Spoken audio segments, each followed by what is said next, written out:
pada Presiden Prabowo jika reformasi kepolisian baru bisa dinyatakan ada jika Kapolri diganti adalah pernyataan yang salah kaprah. Sebagai seorang Kapolri, pernyataan ini, pembangkangan ini merusak institusi Polri yang sama-sama kita cintai oleh satu orang yang namanya Sulistyo Sigit. Saya katakan di sini bahwa saudara Jenderal Polisi Sulistyo Sigit tidak beretika, bahkan cenderung kurang ajar. Tidak pada tempatnya seorang Kapolri bicara seperti itu. Dia kira, Sigit kira Pak Prabowo itu boneka yang bisa timang-timang, tidak punya mata, hanya gambar mata, tidak punya telinga, tidak punya mulut. Semaunya dia berbuat. Kurang ajar ini namanya. Dan kalaupun saya yang menjadi Menteri Kepolisian, saya lebih baik menjadi petani saja. Institusi Polri menolak kalau sampai ada usulan Polri berada di bawah Kementerian Khusus.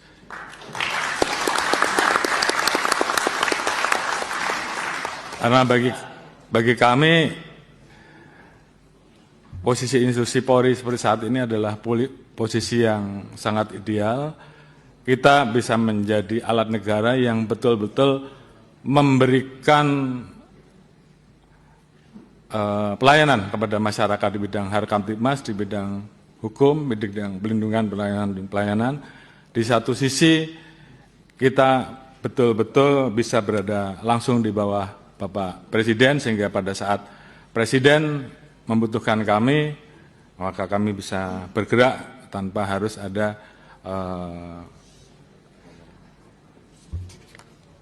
kementerian-kementerian yang kemudian tidak mau, ini menimbulkan potensi matahari kembar menurut saya. Jadi kalau tadi saya harus memilih karena beberapa kali ada yang menyampaikan Kapolri sudah 5 tahun, kalau saya harus memilih, dan kemarin sudah saya sampaikan, bahkan ada beberapa orang yang menyampaikan ke saya lewat WA bahwa mau enggak Pak Kapolri jadi Menteri Kepolisian. Dalam hal ini saya tegaskan bahwa di hadapan Bapak-bapak dan Ibu-ibu sekalian dan seluruh jajaran bahwa saya menolak polisi di bawah kementerian.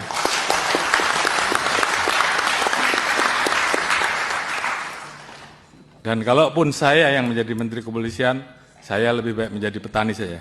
Oh iya, ini menyala nih Pak Kapolri, benar. Oleh karena itu, saya anggap meletakkan Polri di bawah kementerian sama saja melemahkan institusi Polri, melemahkan negara, dan melemahkan Presiden.